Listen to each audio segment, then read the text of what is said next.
प्यारे दोस्तों, सुप्रभातम। कैसे हैं आप लोग? मैं आपका दोस्त राकेश पंचाल आपके अपने YouTube channel the Rana ji पर आप सभी का हार्दिक स्वागत है। मैं अभिनंदन करता हूं। विराट जियो सीरीज में हम राजस्थान की अफवाह प्रणाली का अध्ययन कर रहे हैं दोस्तों।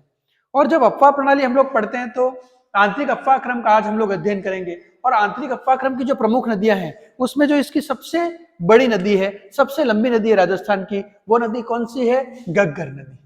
ठीक है ना? तो हम लोग अभी घग्गर नदी का अध्ययन यहाँ पर करने जा रहे हैं। अब जब हम लोग घग्गर नदी का अध्ययन करते हैं तो घग्गर नदी की का उत्पत्ति स्थल कौन सा है ना? तो घग्गर नदी के उत्पत्ति स्थल की जब हम लोग बात करते हैं तो यहाँ हिमाचल प्रदेश के अंदर जो है शिवालिक की पहाड़ियां हैं। कौन सी पहाड़ियां हैं? शिवालिक की पहाड़ियां हैं, है ना? और इन शिवालिक की जो पहाड़ियां हैं, इन पहाड़ियों में एक स्थान है और उस स्थान का नाम क्या है? कालका। तो कालका से होकर के और फिर ये नदी निकलती है। शिवालिक की पहाड़ियों में कहां से होकर के निकलती है? कालका से होकर के निकलती है नदी। और उसके बाद में फिर हिमाचल प्रदेश से होकर के और फिर आप लोगों के हरियाणा से होकर के और फिर ये जो है वो राजस्थान में प्रवेश करती है हनुमानगढ़ में। कहां पे राजस्थान में प्रवेश करती है? हनुमानगढ़ में। और हनुमानगढ़ में एक स्थान है और उस स्थान का नाम क्या है? टिब्बी, है ना? तो टिब्बी हनुमानगढ़ में ये नदी जो है वो राजस्थान में प्रवेश करती है। तो इस प्रकार से ये नदी का जो उद्गम स्थल है वो शिवालिक की पहाड़ियां हैं और टिब्बी हनुमानगढ़ से राजस्थान में प्रवेश करती है। और राजस्थान में दो जिले मुख्य रूप से हैं जहां पे ये नदी बहती है। और वो जिले कौन कौन से हैं? एक तो है आप लोगों के हनुमानगढ़, ठीक है, और दूसरा जिला कौन सा है? गंगानगर। इन दोनों जिलों में ये नदी जो है बहती है। ठीक है। अब जब हम लोग देखते हैं तो वर्षा ऋतु में इस नदी की बाढ़ का पानी जो है वो पाकिस्तान तक पहुंच जाता है ना? तो वर्षा ऋतु में ये जो नदी है आपके घग्गर नदी, उसकी बाढ़ का पानी कहां तक पहुंच जाता है? पाकिस्तान तक पहुंच जाता है। और पाकिस्तान में इस नदी का जो बाढ़ का पानी पहुंच जाता है उस क्षेत्र को हम लोग क्या कहते हैं? फोर्ट अब्बास। क्या कहते हैं? फोर्ट अब्बास। तो फोर्ट अब्बास तक इस नदी की बाढ़ का पानी पहुंच जाता है। और इस नदी का वर्षा ऋतु में इस नदी के जो बाढ़ का पानी है तो उसको अपन लोग किस नाम से जानते हैं? इसको हम लोग जानते हैं हकरा के नाम से। किस नाम से जानते हैं हम लोग? हकरा के नाम से जानते हैं। और ये नदी हनुमानगढ़ में जहां पर भी बहती है तो हनुमानगढ़ में घग्गर नदी का जो पार्ट है उस पार्ट को हम लोग क्या कहते हैं? नाली कहते हैं। तो हनुमानगढ़ में घग्गर नदी के पार्ट को हम लोग नाली के नाम से जानते हैं। अब फिर हम लोग जब देखते हैं इस नदी से रिलेटेड तो ये जो घग्गर नदी है इसके कुछ उपनाम है। सबसे पहली बात तो ये है कि इस नदी को हम लोग हमारे पुराणों में प्राचीन सरस्वती नदी के रूप में इसको जो है वो ध्वजद्वती नदी कहा गया है ना? तो गंगा, यमुना और सरस्वती, तो जो सरस्वती नदी है उस सरस्वती नदी के रूप में इसको हम लोगों ने किस नाम से जानते हैं? ध्वजद्वती के नाम से जानते हैं। किस नाम से जानते हैं? ध्वजद्वती के नाम से भी जानते हैं। उसके अलावा जब हम लोग देखते हैं तो ये जो नदी है इस नदी को हम लोग जो है वो मृत नदी भी कहते हैं। क्या कहते हैं इस नदी को? मृत नदी, जिसको डेड रिवर कहते हैं, क्योंकि ये नदी जो है वो खत्म कहां पर होती है? भटनेर हनुमानगढ़ के निकट जाकर के नदी विलीन हो जाती है। तो इसका जो समाप्ति स्थल है वो समाप्ति स्थल आपके कौन सा हो जाएगा? तो समाप्ति स्थल हो जाएगा इस नदी का भटनेर हनुमानगढ़। कहां पे समाप्त हो जाएगी ये नदी? भटनेर हनुमानगढ़ में ये नदी जो है वो आपके समाप्त हो जाती है। इसको मृत नदी अथवा डेड रिवर भी कहते हैं। उसके अलावा क्योंकि ये नदी अपने पूरे प्रवाह क्षेत्र में है ना बल खाती हुई चलती है या फिर ये मोड़दार चलती है, इसलिए इस नदी को नट नदी के नाम से भी जानते हैं। किस नदी से जानते हैं? किस नाम से जानते हैं? नट नदी के नाम से भी जानते हैं। उसके अलावा जब अपन लोग देखें तो हनुमानगढ़ में इस नदी का जो पार्ट है उस पार्ट को किस नाम से जाना जाता है? तो हनुमानगढ़ में इस नदी के पार्ट को नाली के नाम से भी जाना जाता है। अब फिर हम लोग जब देखते हैं तो गंगानगर और हनुमानगढ़ का जो पूरा क्षेत्र है जिसमें ये घग्गर नदी बहती है, तो एक्चुअल में इससे रिलेटेड एक और प्रश्न बनता है कि ऐसी कौन सी नदी है ना, जिसके किनारे पर जो शहर है वो शहर उसके पार्ट से नीचे स्थित है ना? जैसा ये नदी बह रही है तो उसके पार्ट के नीचे शहर स्थित है। तो ऐसी राजस्थान की कौन सी नदी है? घग्गर नदी है। और उसके किनारे पर शहर कौन सा है? हनुमानगढ़ जंक्शन, है ना? तो उसकी पार्ट के नीचे स्थित शहर कौन सा है ना? तो पार्ट के नीचे स्थित शहर कौन सा है? तो नीचे स्थित शहर है हनुमानगढ़। कौन सा शहर है? हनुमानगढ़ जंक्शन। तो इस प्रकार से ऐसी नदी जिसके पार्ट के नीचे स्थित शहर कौन सा है? हनुमानगढ़ हो जाएगा। तो इस प्रकार से अब फिर हम लोग जब देखते हैं तो सभ्यता स्थलों की बात करते हैं तो इस नदी के ऊपर सभ्यता स्थल भी प्राप्त हुए हैं। एक तो है आप लोगों के गंगानगर से प्राप्त हुआ है रंगमहल की सभ्यता प्राप्त हुई है। कौन सी सभ्यता प्राप्त हुई है? रंगमहल की सभ्यता प्राप्त हुई है। और हनुमानगढ़ जो है ना, उस हनुमानगढ़ से जो सभ्यता प्राप्त हुई है वो कौन सी सभ्यता प्राप्त हुई है? कालीबंगा के सभ्यता स्थल प्राप्त हुए हैं। और ये दोनों ही सभ्यता स्थल जो है वो किस प्रकार के सभ्यता स्थल कहे जाते हैं? सिंधु नदी घाटी के सभ्यता स्थल से रिलेटेड है, जो कि हड़प्पा युगीन सभ्यता स्थल है ना। तो सिंधु नदी घाटी के हड़प्पा युगीन सभ्यता स्थल की खोज जो राजस्थान में की गई है वो एक तो हनुमानगढ़ में कालीबंगा और एक गंगानगर में रंगमहल, और ये दोनों किस नदी के किनारे स्थित है? घग्गर नदी के किनारे स्थित है। इस प्रकार से जब अपन लोग देखते हैं तो इस नदी की जो कुल लंबाई अगर आप लोग देखोगे तो इस नदी की जो कुल लंबाई है वो कितनी हो जाएगी? तो इस नदी की कुल लंबाई है 465 किलोमीटर है। इस प्रकार से आंतरिक अपवाह क्रम की राजस्थान की सबसे लंबी नदी कौन सी हो जाएगी? तो इसका उत्तर क्या हो जाएगा आपके? घग्गर नदी। तो घग्गर नदी जो है वो आंतरिक अपवाह क्रम की राजस्थान की सबसे लंबी नदी है, तथा जब अपन लोग देखते हैं तो ये राजस्थान के उत्तरी भाग में बहती है और ये कालका हिमाचल प्रदेश से निकलती है और निकल करके टिब्बी हनुमानगढ़ के निकट राजस्थान में प्रवेश करती है। हनुमानगढ़ और गंगानगर दोनों जिलों में बहने के बाद जब वर्षा ऋतु में इसमें अधिक पानी आ जाता है तो इसकी वर्षा ऋतु में इसकी बाढ़ के पानी को किस नाम से जानते हैं अपन लोग? हकरा के नाम से जानते हैं। और ये कहां तक पहुंच जाती है? पाकिस्तान में फोर्ट अब्बास तक इस नदी की बाढ़ का पानी पहुंच जाता है। उसके बाद में अपन देखते हैं तो इसको प्राचीन सरस्वती, ध्वजवती, मृत नदी, नट नदी और हनुमानगढ़ में इस नदी के पाट को नाली कहते हैं। और पाट के नीचे स्थित कोई शहर है तो वो कौन सा शहर है? हनुमानगढ़ जंक्शन है। तथा ये नदी समाप्त कहां से होती है? बटनेर हनुमानगढ़ में ये नदी समाप्त होती है। और इससे रिलेटेड जब अपन लोग एक ट्रिक्स की बात करते हैं तो कालका का इसमें एक ट्रिक्स आ सकती है, काली का घर, काली का घर नेर के पास हरा है, ये एक ट्रिक्स आ सकती है। इस ट्रिक्स में आप लोगों को एक तो काली का घर यानी कालका, तो कालका कहां पर है आप लोगों के? हिमाचल प्रदेश में। वहां से कौन सी नदी निकलती है? घर यानी घग्गर नदी निकलती है। खत्म कहां पे होती है? नेर यानी बटनेर के निकट।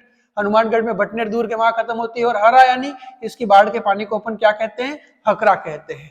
ठीक है। उसके अलावा यहाँ पर सभ्यता स्थल भी है, कौन सा है? तो सिंधु नदी घाटी अथवा हड़प्पा कालीन सभ्यता स्थल है कालीबंगा हनुमानगढ़ से और रंगमहल गंगानगर से।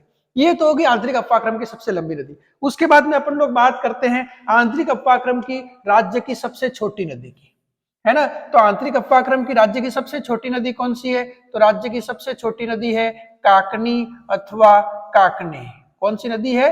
काकनी अथवा काकने। और ये कहां पर बहती है? ये बहती है आप लोगों के जैसलमेर में। कहां पर बहती है? जैसलमेर में। तो जैसलमेर में ये नदी जो है वो शुरू कहां से होती है? तो ये नदी आपके जो शुरू होती है इसका जो उद्गम स्थल है वो कौन सा हो जाएगा? तो यहाँ जैसलमेर में एक गांव है जिसको अपन लोग कहते हैं कोट्यारी गांव। कहां से ये नदी शुरू होती है? कोट्यारी गांव से शुरू होती है। और उसके बाद में ये नदी जो है वो अपने यहाँ पश्चिम की तरफ बहती है और बहने के बाद में एक झील का निर्माण करती है और उस झील का क्या नाम है? बूझ झील। तो ये नदी किस झील में जाकर के समाप्त होती है?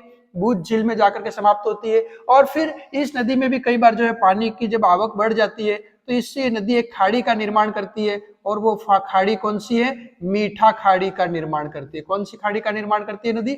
मीठा खाड़ी से निर्माण करती है। और इस नदी की जो लंबाई है वो सबसे कम लंबाई है, यानी राजस्थान की अगर सबसे छोटी नदी कोई है तो वो काकनी अथवा काकनी है और उसकी लंबाई कितनी है? 17 किलोमीटर इस नदी की लंबाई है। तो यहाँ पे कोट्यारी गांव जैसलमेर से निकलती है और बूझ झील में जाकर के नदी समाप्त हो जाती है, विलीन हो जाती है। लेकिन कई बार इसमें वर्षा ऋतु में जो अधिक पानी आ जाता है तो ये एक मीठा खाड़ी का निर्माण भी करती है। और जैसलमेर में इस नदी का जो स्थानीय नाम है वो क्या है? मसूरदी। क्या नाम है इसका स्थानीय नाम? जैसलमेर में इसको मसूरदी के नाम से भी जानते हैं, है ना। किस नाम से जानते हैं? मसूरदी के नाम से भी जानते हैं। तो इससे रिलेटेड भी एक ट्रिक्स आप लोगों के बन जाएगी और वो ट्रिक्स क्या बन जाएगी? काको जैसी मसूर की दाल, ये एक ट्रिक्स बन जाएगी आप लोगों की। काको जैसी मसूर की दाल बूझ गई, ये आपके ट्रिक्स बन जाएगी। काको जैसी मसूर की दाल बूझ गई। तो काको यानी कि काकनी अथवा काकनेई नदी, ठीक है। जैसी यानी कहां से? को यानी कहां से निकलती है?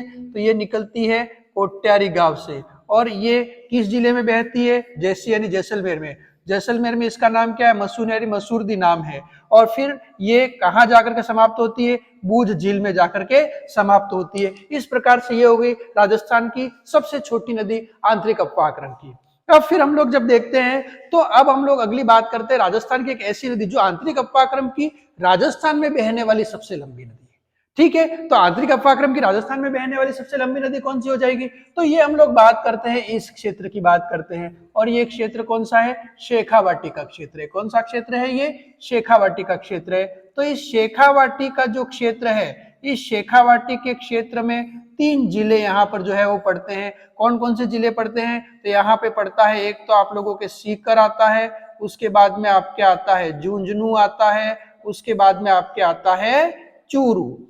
ठीक है, तो सीकर, झुंझुनू और चूरू का जो एक क्षेत्र है शेखावाटी का क्षेत्र, इस शेखावाटी के क्षेत्र में आंतरिक अफवाक्रम की जो नदी बहती है इस क्षेत्र में, उस नदी को अपन लोग क्या कहते हैं? उस नदी को अपन लोग कहते हैं कांतली नदी। क्या कहते हैं उस नदी को? कांतली नदी। तो इस प्रकार से जब हमारा एक प्रश्न बनता है कि आंतरिक अफवाक्रम की ऐसी नदी जो पूर्णतः राजस्थान में बहती है, यानी कि पूर्णतः राज्य में बहने वाली राज्य की सबसे लंबी नदी आंतरिक अफवाक्रम की, तो वो कौन सी हो जाएगी? कांतली नदी हो जाएगी। और इसकी लंबाई कितने किलोमीटर है? इसकी लंबाई है आपके 100 किलोमीटर है। ठीक है, शेखावाटी क्षेत्र में ये नदी बहती है। तो जब अपन लोग इस नदी की बात करते हैं तो ये नदी जो है, इसका उद्गम कहाँ से होता है? ठीक है, तो इसका उद्गम होता है आप लोगों के सीकर में। उद्गम कहाँ से होता है इसका? सीकर में होता है। और सीकर में कहाँ पर होता है इसका उद्गम? खंडेला की पहाड़ियां। कहाँ से होता है? खंडेला की पहाड़ियां, सीकर से इस नदी का उद्गम होता है। ठीक है, उसके बाद में ये नदी जो है वो सीकर से कहाँ पर जाती है? झुंझुनू में। और झुंझुनू के अंदर ये नदी जो है वो झुंझुनू को 2 भागों में बांटती है ना? तो 2 भागों में किसको विभाजित करती है नदी? तो ये नदी कांतली नदी झुंझुनू को 2 भागों में विभाजित करती है।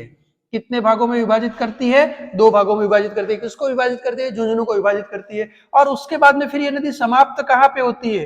तो चूरू की सीमा पे जाकर के समाप्त हो जाती है, चूरू के अंदर नहीं जाती है। तो ये समाप्त कहाँ हो जाएगी? चूरू की सीमा पर। इसीलिए आपने देखा होगा राजस्थान में चूरू एक ऐसा जिला है जहां पर कोई भी नदी नहीं बहती है। चूरू में कोई नदी नहीं बहती है, लेकिन ये नदी चूरू की सीमा पे जाकर के समाप्त जरूर हो जाती है। और सीकर और झुंझुनू में जहां पर यह नदी बहती है, उस क्षेत्र को किस नाम से जाना जाता है? उस क्षेत्र को तोरावाटी के नाम से जाना जाता है। किस नाम से जाना जाता है उस क्षेत्र को?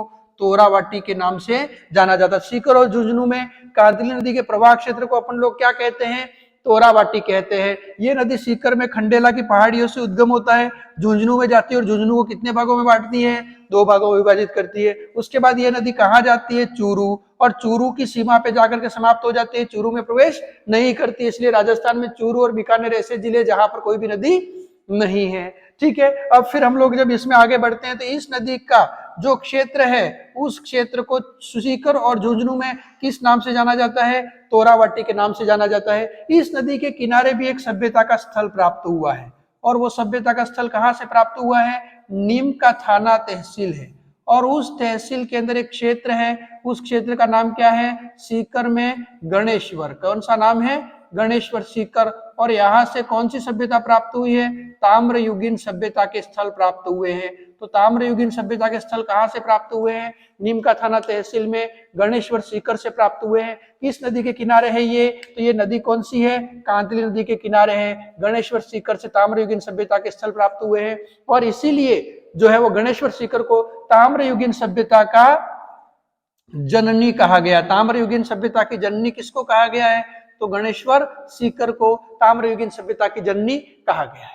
ठीक है, अब यहाँ पे भी इसकी एक ट्रिक्स है। वो ट्रिक्स कौन सी है कांतली नदी की? तो वो ट्रिक्स ये है कि यहाँ पे जैसे ट्रिक्स हो जाएगी आप लोगों के इससे रिलेटेड की, है ना, यहाँ ट्रिक्स हो जाएगी कांतली नदी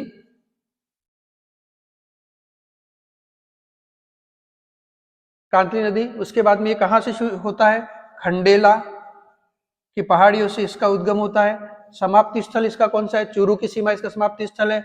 और गणेश्वर की सभ्यता इसके किनारे है, ताम्रयुगीन सभ्यता। ठीक है, तो अब यहां पे एक ट्रिक्स हो सकता है, गणेश और कांति खड्डे में गिर गए। ये ट्रिक्स है। गणेश और कांति खड्डे में गिर गए। तो गणेश का मतलब क्या हुआ? गणेश्वर की सभ्यता कहां से प्राप्त हुई है? कांतली नदी के किनारे प्राप्त हुई है। कांतली नदी का उद्गम स्थल कहां पर है? खंडेला उसका उद्गम स्थल है, और खंडेला कहां पर है? सीकर में है। इस प्रकार से ये हो गई राजस्थान की तीनों आंतरिक अपाक्रम की प्रमुख नदियां घग्गर, कांतली और आपके जो है वो कौन सी हो जाएगी, काकनी अथवा काकने। धन्यवाद, शुभकामनाएं।